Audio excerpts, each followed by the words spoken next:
દોસ્તો નમસ્કાર. રાજા રજવાડા અને રાજકારણના આજના આ હપ્તામાં વીરજી વોરા વિશે વાત કરવી છે. વીરજી વોરા વિશે એવું કહેવાતું કે વ્યાપારીઓમાં શહેનશાહ હતો અને શહેનશાહોમાં વ્યાપારી. એવા સુરતી શ્રેષ્ઠી વીરજી વોરાની અનેક સિદ્ધિઓ હતી. 16મી સદીના ઇતિહાસનું એક મહત્વનું પાત્ર હતું વીરજી વોરા.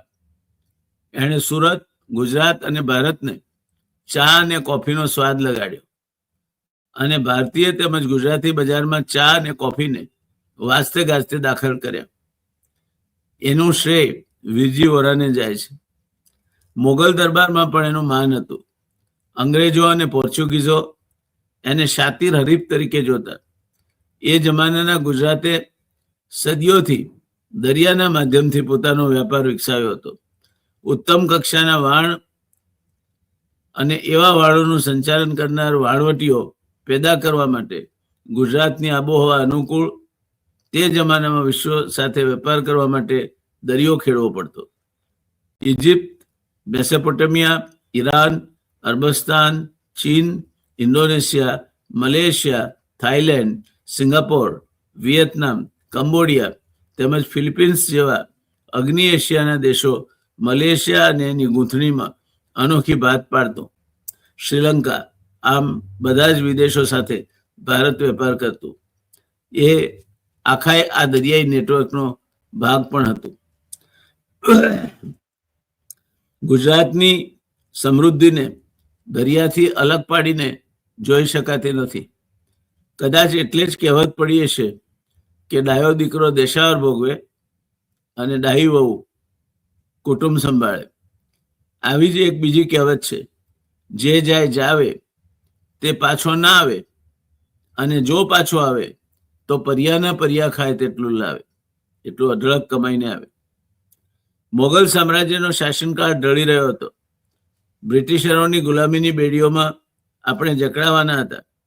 ત્યારે આ બ્રિટિશરોએ પણ સુરતને વ્યાપાર માટેનું અગત્યનું કેન્દ્ર ગણી પોતાની પહેલી કોઠી સુરતમાં સ્થાપી હતી. સુરતની સમૃદ્ધિથી આકર્ષાઈ મોગલો સામે લડતા શિવાજી મહારાજે એક કરતાં વધુ વખત સુરતને લૂંટ્યું હતું. સુરત તારી સોનાની મૂરત એ રીતે પ્રખ્યાત.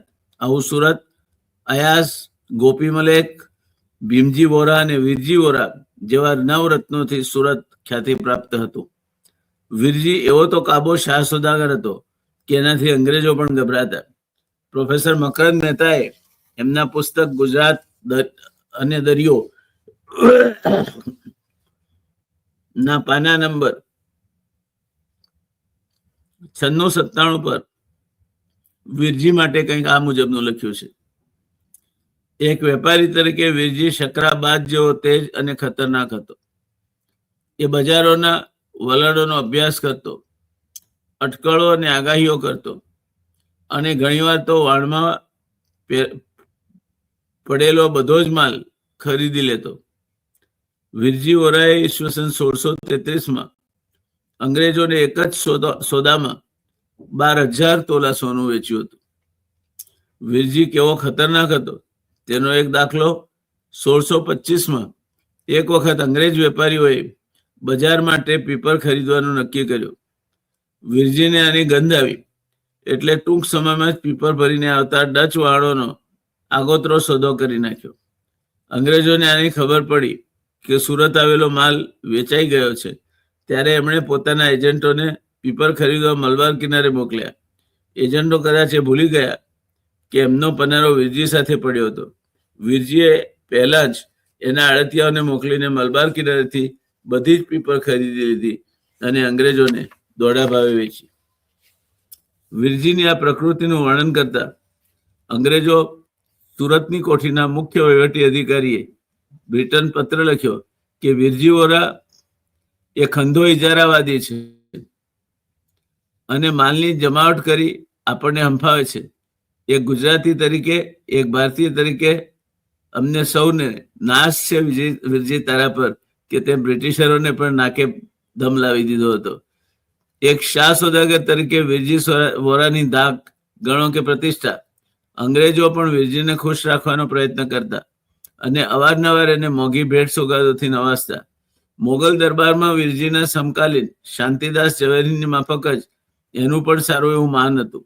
જોકે આ બંને વચ્ચેનો મૂળભૂત તફાવત એ હતો કે શાંતિદાસ ઝવેરી મોગલ બાદશાહમાં તેમજ અમીર ઉમરાઓને કિંમતી હીરામાણેક વેચી ધન કમાતા હતા, જ્યારે વીરજી આંતરરાષ્ટ્રીય કક્ષાનો શાહ સોદાગર હતો. સુરતના સમાજ અને સાંસ્કૃતિક જીવનમાં વીરજીનું સ્થાન ઊંચું હતું. જરૂર પડે ત્યાં જહાંગીર અને શાહજહાં જેવા બાદશાહ તેને દિલ્હી તેડાવતા અને માનપુરસર એની મહેમાન નવાજી કરતા. ઈસવીસન 1924માં સુરતના ગવર્નરે જ્યારે અંગ્રેજોને ધાર્મિક છૂટછાટ આપવા માટે સભા બોલાવી ત્યારે વીરજીને ખાસ આમંત્રણ આપવામાં આવ્યું હતું. ઈસવીસન 1664માં શિવાજીના આક્રમણ બાદ સુરત લૂંટાયું ત્યારે એની ફરતે પાક્કી ઈંટોની દિવાલની ડિઝાઇનને આખરી નિર્ણય આપવા માટે વીરજી વોરા અને હાજી જાહિદ બેગની 1666માં ઔરંગઝેબને મંજૂરી મળ્યા બાદ શહેરના કોટ બાંધવાનો શરૂ થયો. મંજૂરી મળ્યા બાદ શહર પનાહ કોટ બાંધવાનો શરૂ થયો હતો. વીરજી વોરા જૈન ધર્મ પાળતો અને સુરતના લોકાદચ્છીઓનો વડીલ સમાન હતો. એની આજ્ઞા વગર કોઈ પણ દીક્ષાર્થી દીક્ષા લઈ શકતો નહીં. જૈન આગમો અંગે વિદ્યાર્થીઓનું જ્ઞાન કેટલું છે તેની પરીક્ષા કરતો અને ત્યારબાદ એને યોગ્ય લાગે તો જ દીક્ષા લેવા એમની પરવાનગી આપતો. વીરજી વોરાએ સતત ચડતી જોઈ હતી, પણ ઉદય તેનો અસ્ત એવો ઈશ્વરી ન્યાય છે. સમય બદલાતો રહે છે, ભરઢોળ થયા કરે છે, ઉદય એનો અસ્ત થાય છે. સતત એક સરખો સમય કોઈનો જતો નથી. એટલે તારીખ 6 જાન્યુઆરી 1664ની સવારે સુરતની જાહોજલાલીથી અંજાઈને શિવાજી સુરતની બુરહાનપુરી બાગોળે આવી પહોંચ્યો.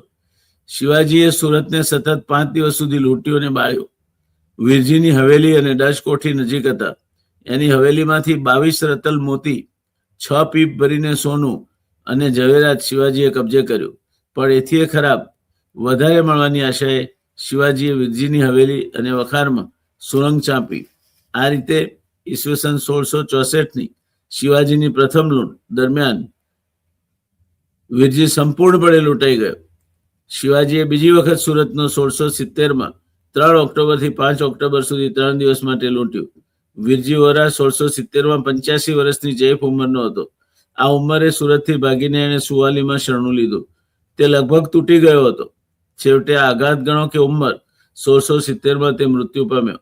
વીરજી વ્યાપારીઓમાં શહેનશાહ હતો અને શહેનશાહોમાં એ વ્યાપારી હતો. વીરજી વ્યાપારીઓમાં શહેનશાહ હતો અને શહેનશાહોમાં એ વ્યાપારી હતો. વેપારની આંટીઘૂંટીઓની ઊંડી સમજ, સાહસ વૃત્તિ, પહેલ કરવા અને વધુ કશુંક કરવા માટેની તમન્ના હંમેશા વીરજીના સ્વભાવની વિશેષતાઓ રહી હતી. એવા સુરતના આ જવામર્દ શ્રેષ્ઠીને આપણી શ્રદ્ધાંજલિ, સ્મરણાંજલિ. ધન્યવાદ.